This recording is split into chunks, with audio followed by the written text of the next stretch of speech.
When my daughter looked me straight in the eyes and said, "You need to leave this house by Friday," I felt my world collapse beneath my feet. 1 week later, I was standing in a lawyer's office discovering that my late husband's secret will contain a clause that would ultimately destroy her. That's when I realized life is like a chess game where the queen can be taken down by the pawn she once protected. If you're watching this, hit subscribe and tell me where you're from in the comments. Because trust me, this story has more twists than a mountain road in the dead of night. The morning was unusually cold when everything fell apart. I was in the kitchen making coffee, my arthritis acting up as it always did when rain threatened. The house was quiet, too quiet compared to the days when Clara's laughter used to bounce off these same walls. My daughter had grown from that pig-tailed little girl into a woman I barely recognized. I heard her footsteps before I saw her. Firm, purposeful strides across the hardwood floors my husband Pedro had installed 20 years ago. I turned, coffee pot in hand, a smile ready on my face. But Clara wasn't smiling back. "Mom, we need to talk," she said, her voice carrying none of the warmth I remembered. "E sete the pot down, my hand suddenly unstiad."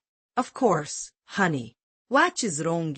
She pulled out one of the kitchen chairs and sat down, placing her hands flat on the table. Her wedding ring caught the morning light, a simple band her father had helped her husband choose before the cancer took him 6 months ago. "This isn't working anymore," she said. "What isn't?" "This arrangement. You living here." Her eyes, so like her father's, were cold as stone. "I've spoken with David, and we've decided it's time for you to find your own place." The words hit me like a physical blow. "My own place? Clara, this is my home. Your father and I built this house." "The house is in my name now," she said, pulling out a folder of papers. "Dad transferred ownership before he died. You need to leave by Friday. 5 days. She was giving me 5 days to pack up 43 years of memories and disappear. Script part separator ===. "That's ridiculous." I protested, my voice rising. "This is my home, Clara. I helped design every room. I picked these tiles, these countertops.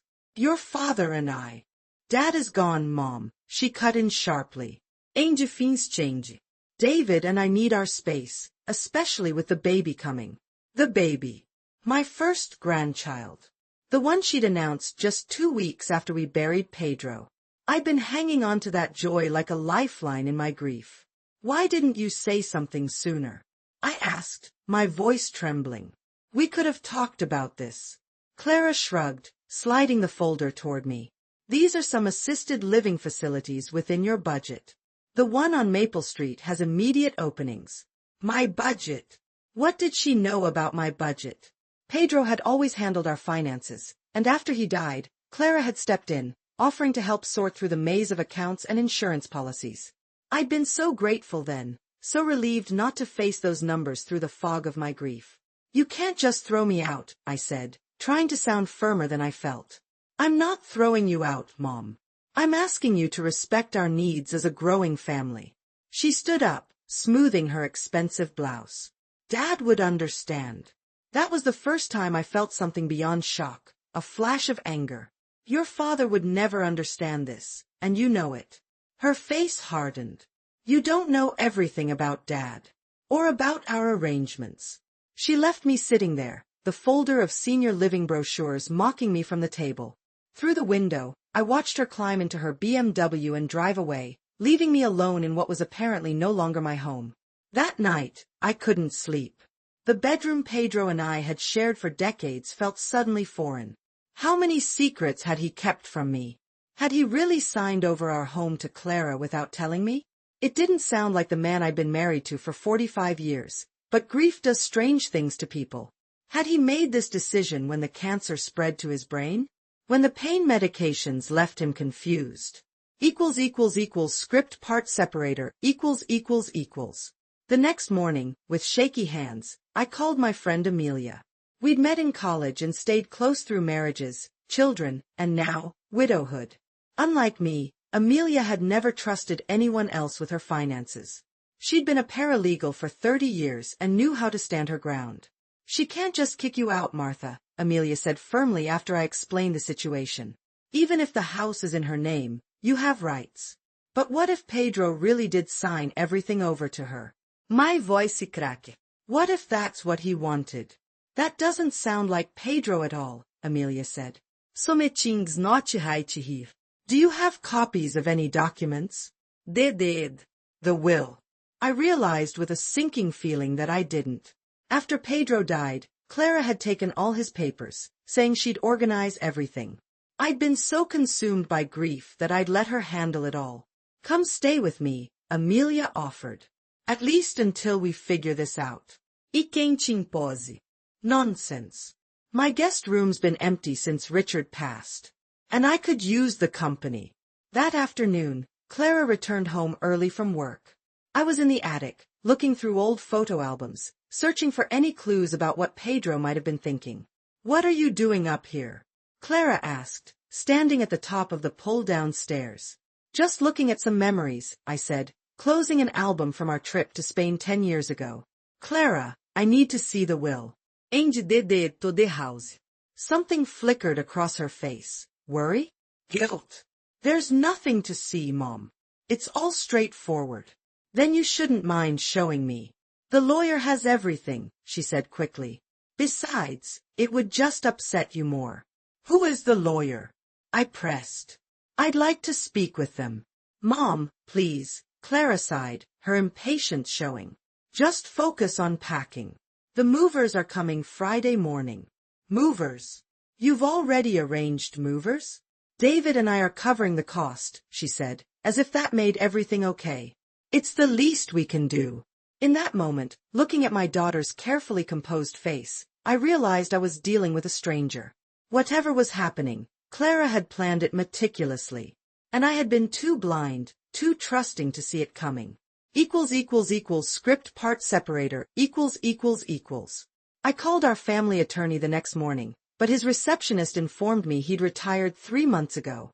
When I asked for Pedro's file, she said all records had been transferred to Clara's new lawyer, someone named James Brennan I'd never heard of. My hands trembled as young up. How much had I missed while drowning in grief? Martha, you need to get into that house and find documents, Amelia said over lunch at her place. She'd insisted I move in immediately rather than wait for Friday. Anything with signatures. I don't even know what I'm looking for, I admitted. Bank statements. Insurance policies. They did. Pedro's will de real one. When Clara was at work the next day, I returned to what had been my home for decades. Using my key, which still worked, thankfully, I slipped inside like a thief. The irony wasn't lost on me. In Pedro's office, most of the filing cabinets were empty. Clara had been thorough. But in my desperation, I checked everywhere, even behind the loose baseboard where Pedro used to hide birthday presents. That's when I found it, a small thumb drive taped to the back of his desk drawer. My heart pounded as I pocketed it. Back at Amelia's, we plugged it into her computer. The drive contained dozens of scanned documents, tax returns, investment statements, and emails between Pedro and a private investigator. Why would Pedro hire an investigator? The answer came in a report dated just 3 months before Pedro's diagnosis. Clara's husband David had embezzled money from his investment firm. Pedro had discovered it accidentally through a friend at the bank. Oh my God, Amélia breathed, scrolling through the evidence. Pedro was protecting David from prosecution. The final document on the drive was a letter from Pedro to Clara, never sent. I've arranged everything to protect you both, but the house must remain your mother's home for life. This is non-negotiable. Friday morning arrived with a thunderstorm that matched my mood. I wasn't packing. I was preparing for war. Script part separator, The movers arrived at 8 a.m. sharp, 3 burly men in matching uniforms. Clara supervised, clipboard in hand, pointing out what should go into storage and what should be delivered to Maple Street Assisted Living, my supposed new home. I walked in with Amelia beside me, rain dripping from our umbrellas. You can stop now, I announced. The move is cancelled. Clara's head snapped up. Mom, we talked about this. You agreed. No, I never agreed. I was told. There's a difference. Her face flushed. This isn't the time for drama. The movers are on the clock. I turned to the men. I'm sorry, but there's been a misunderstanding. I'm not moving today. The lead mover looked uncertainly between Clara and me. Ma'am, we have a contract. Clara stepped closer, lowering her voice. Mom, you're embarrassing yourself. Don't make this harder. That's when Amelia opened her purse and pulled out a folder. Perhaps this will clear things up, she said, handing a document to Clara. It's a temporary restraining order preventing any removal of Martha's possessions pending a hearing on the estate. Clara's face went white as she scanned the paper. This is ridiculous. The house is in my name. Actually, I said, finding courage in Amelia's presence, we need to discuss that. And your father's will. The real one. Clara's eyes darted to the movers, who were standing awkwardly by their empty dollies. You can go, she told them tersely. We'll reschedule. After they left, the three of us stood in the entryway, the sound of rain on the roof filling the silence. What do you think you're doing? Clara finally asked, her voice dangerously quiet. I'm fighting for my home, I replied. And for the truth about what happened to your father's estate. Script part separator ===. She laughed, but there was no humor in it. The truth. You want the truth? Fine. Dad left everything to me because he knew you couldn't handle it. You've never balanced a checkbook in your life. That's not true, I countered, though my voice wavered. Pedro had managed our finances, but not because I couldn't, because it was our arrangement.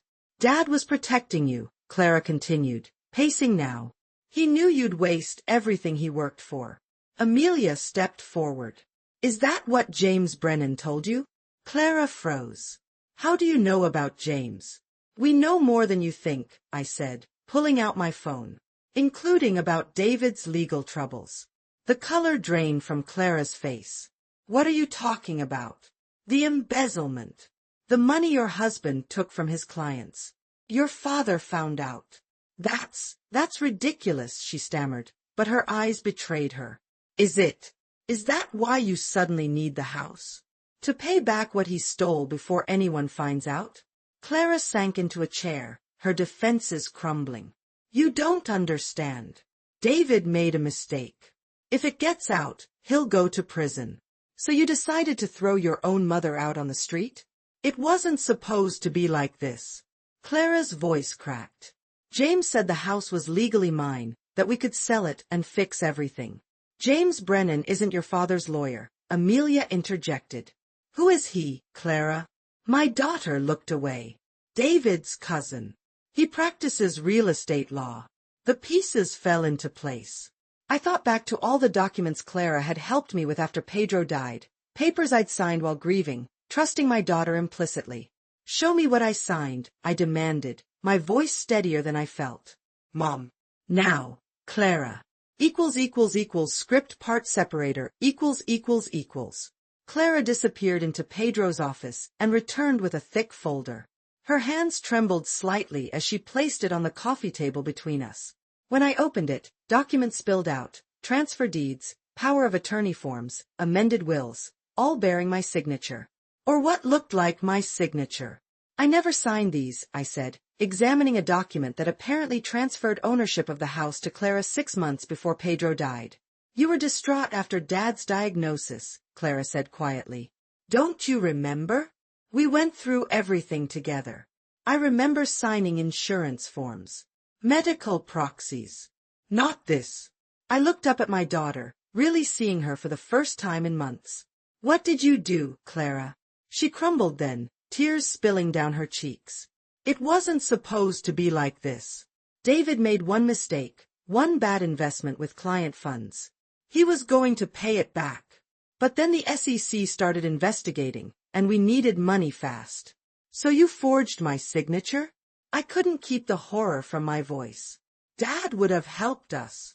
Clara insisted. He loved David. But he got sick so suddenly, and everything happened so fast. Amelia had been silently examining the documents. These are serious crimes, Clara, she said gravely. Forgery. Fraud. Elder abuse. Elder abuse? I echoed, the words feeling foreign on my tongue. You manipulated your mother while she was grieving. You stole her home. That's elder financial abuse in any court in this country. Clara's face contorted. I was desperate. David is facing 20 years in prison. So you decided to make your mother homeless instead? I asked, my heart breaking even as anger surged through me. The Maple Street place is nice, Clara protested weakly. And we would have helped with the bills. Until the money ran out, Amelia pointed out. Then what? Clara had no answer. How much did David take? I finally asked. Clara stared at her hands. 800,000. The room seemed to spin. That was more than the house was worth. The market's good right now, Clara said, as if reading my thoughts. James said we could get at least $650 for it. With Dad's life insurance and retirement accounts, we could cover most of it. Pedro's life insurance. My retirement security. All gone to cover David's crime. There are consequences for what you've done, I said quietly. You understand that, don't you? Script part separator, Clara's shoulders slumped in defeat. You're going to turn us in, aren't you? I didn't answer immediately.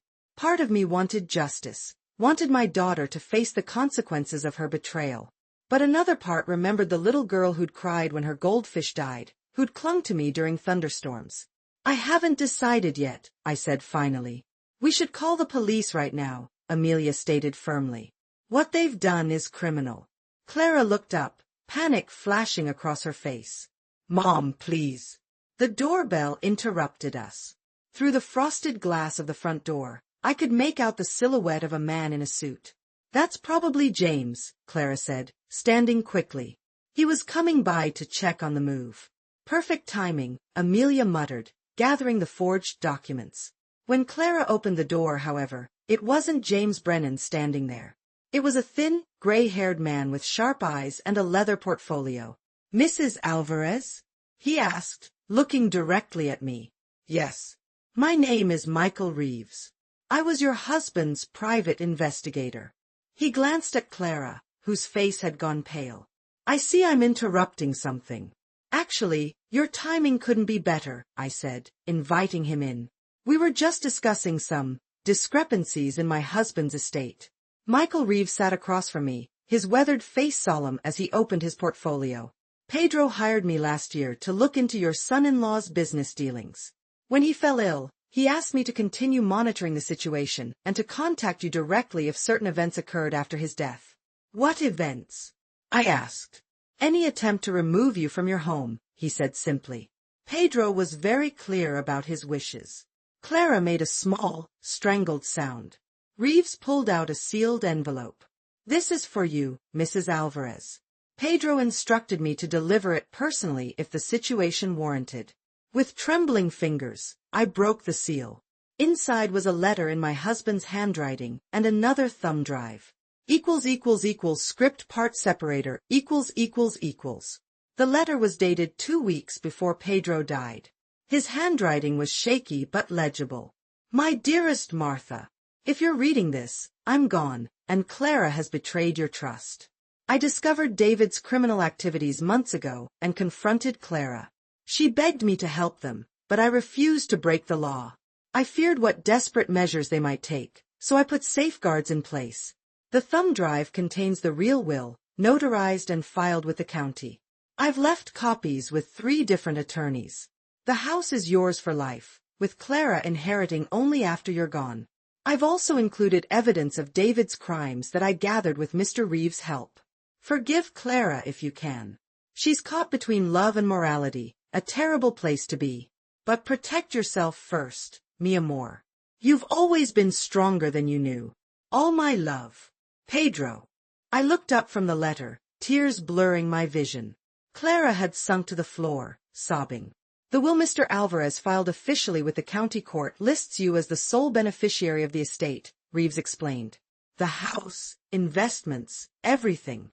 With a provision that Clara inherits after your passing. But the will I saw, I began.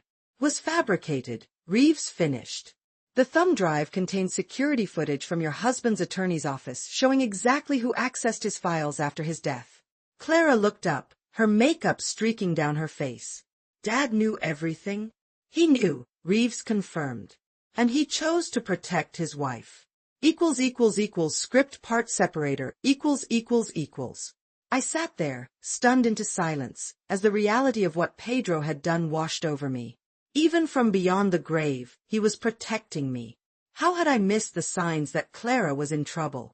How had our relationship deteriorated to this point? Amelia broke the silence. So, what happens now? Everyone turned to me, waiting. The power in the room had shifted completely. I now held my daughter's fate in my hands. David needs to turn himself in, I said finally, my voice steadier than I expected. The truth will come out eventually. Better on his terms than when they come to arrest him. Clara's face crumpled. He'll go to prison. Probably, I acknowledged. But maybe not for 20 years if he cooperates. And you need to come clean too, Clara. About the forgeries. Mom, please. I won't press charges, I interrupted, if you agree to get help. Real help, Clara. This isn't just about David's crime. It's about what made you think betraying your own mother was acceptable. Michael Reeves cleared his throat. Mrs. Alvarez, if I may? Your husband anticipated this situation. The last document in that envelope outlines a potential path forward. I pulled out another paper I hadn't noticed. It was a detailed plan, typical of Pedro's methodical mind. He had identified a lawyer specializing in white-collar crime who might help negotiate David's surrender. He'd even outlined a way for Clara to make restitution without criminal charges, if she entered therapy and completed community service. He thought of everything, I whispered. He loved you both, Reeves said simply. He just loved honestly. Clara looked up, her eyes red and swollen. I don't deserve your forgiveness. No, I agreed. You don't. But that's the thing about forgiveness, honey. It's not about deserving it. I stood up, suddenly feeling exhausted but clear-headed. David needs to be here for this conversation. Call him, Clara. Tell him to come home now. Script part separator equals. As Clara made the call to David, I excused myself to the kitchen. My hands trembled as I filled a glass with water, trying to process everything that had happened. The betrayal cut deep, but beneath my anger was a current of relief. Pedro had been looking out for me all along. He's coming, Clara said quietly from the doorway. He'll be here in 20 minutes. I nodded, not trusting myself to speak. What you said about forgiveness, she continued, her voice barely above a whisper. I don't understand how you can even consider it after what I did. I turned to face my daughter, really seeing her, the dark circles under her eyes, the weight she'd lost, the haunted look that had nothing to do with grief. Do you know what your father used to say about family? I asked. Clara shook her head. That it's the one investment that never loses value, even when the market crashes. Tears welled in her eyes again. I broke that investment, Mom. I broke everything. Not everything, I said. Not yet. The doorbell rang an hour later. David stood on the porch, his normally confident posture replaced by something hunched and defensive. Clara had briefed him by phone, but seeing the evidence spread across the coffee table, the security footage, the bank statements, the real will, made his face drain of color. Mr. Reeves has outlined your options, I said firmly. Option 1, you turn yourself in tomorrow, cooperate fully, and we support Clara through whatever comes next. Option 2, we call the authorities right now and let them handle everything. David sank into a chair. How did it come to this? He whispered. One compromise at a time, Amelia answered. One lie leading to another. I was going to fix it, he insisted. The market was supposed to turn around. I just needed time. And my mother's house was going to buy you that time? Clara said, her voice suddenly hard. The shock on my face must have been evident. This was the first hint that Clara might be emerging from her husband's influence. Script part separator equals. David looked from Clara to me, desperation in his eyes. You don't understand what kind of pressure I was under. My clients were demanding results I couldn't deliver. The market crashed, and I just needed to cover losses temporarily. By stealing, Clara said, her voice gaining strength. By taking what wasn't yours. Like you took my home. I added quietly. David flinched. That was different. Was it? Clara challenged, surprising me again. Mom trusted me to help her after Dad died, and I betrayed that trust completely. Just like your clients trusted you. The room fell silent as David absorbed his wife's words. For the first time, I saw real shame cross his face. I'll go to prison, he finally said. Yes, Mr. Reeves confirmed. But with voluntary surrender and full cooperation, you're looking at 3 to 5 years instead of 20. And the plan Mr. Alvarez outlined includes a path for restitution. I stood up, suddenly feeling every one of my 68 years. I need to know something, Clara. If all this hadn't come to light, if you'd managed to sell my home, what was your plan for me after the money ran out? Clara couldn't meet my eyes. I told myself you'd be fine at Maple Street. And when that money ran out? When David's debt still wasn't paid? I don't know, she whispered. I wasn't thinking that far ahead. The truth, Amelia said gently, is that there was no plan beyond solving the immediate crisis. That's how people like David operate, one desperate solution after another. David opened his mouth to protest but then closed it, shoulders slumping in defeat. Tomorrow morning, I said firmly, we're going to the lawyer Pedro recommended. Both of you. We're going to start the process of making this right. And then?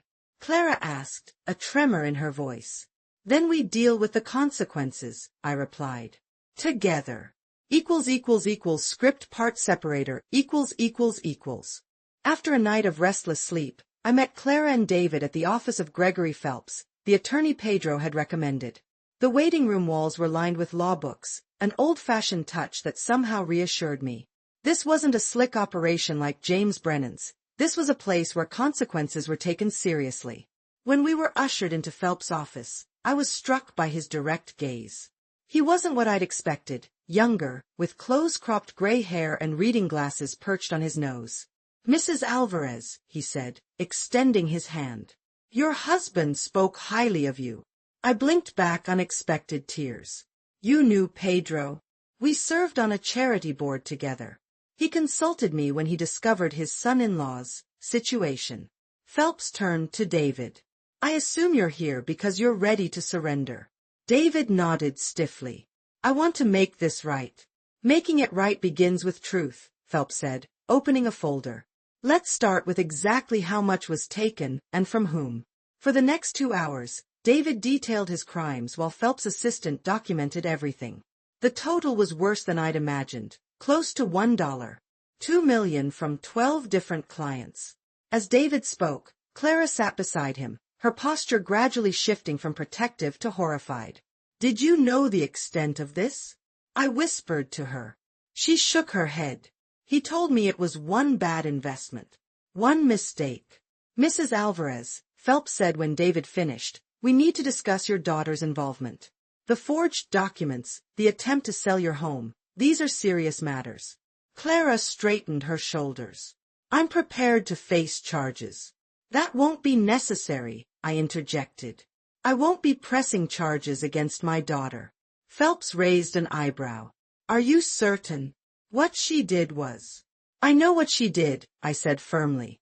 But sending Clara to prison won't help anyone recover their losses. Phelps studied me for a moment. Very well. But there must be consequences, Mrs. Alvarez. And restitution. I've thought about that, I said. Clara will commit to therapy. She'll perform community service, specifically, financial literacy education for seniors. And she'll help me establish a foundation in Pedro's name to assist victims of financial fraud. Clara looked at me, shock evident on her face. Mom, It's non-negotiable, I said, my voice firm but gentle. This is your chance to rebuild, Clara. Not just our relationship, but your integrity. 3 months later, I sat in the back row of a packed courtroom as David received his sentence. 4 years in federal prison, plus restitution payments. Clara stood beside him, her face composed even as tears slid down her cheeks. She'd lost weight, but there was a new steadiness to her that I recognized, a resolve that reminded me of Pedro. After the sentencing, as reporters clamored outside the courthouse steps, Clara found me in the crowd. I don't deserve the chance you've given me, she said, taking my hands in hers. Maybe not, I agreed. But deserving isn't always the point, is it? That evening, we sat together on the porch of what was once again unquestionably my home. The setting sun cast long shadows across the yard where Clara had once played as a child. "Dad would be proud of you," she said quietly, "for standing up for yourself." "I think he'd be proud of you too," I replied. "Not for what you did, but for facing the consequences." "I'm selling my condo," she said after a moment.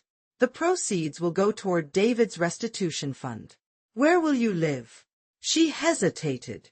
"I was hoping maybe I could stay here, just until I get back on my feet." I studied my daughter's face, the face I'd loved since the moment she was born. In it, I could see echoes of the little girl she'd been, the woman she was becoming, and something of Pedro too. "This house is big enough for both of us," I said finally. "But we'll need some ground rules." As we talked into the night, I realized that the greatest inheritance Pedro had left me wasn't the house or his careful financial planning. It was the capacity to love through betrayal, to find strength in vulnerability, and to recognize that sometimes the most valuable possessions are the relationships we rebuild from ruins. When my daughter betrayed me, I discovered a resilience I never knew I had. Sometimes the most important lessons come from those we trust the most, even when that trust is broken. And sometimes forgiveness is the most valuable asset of all.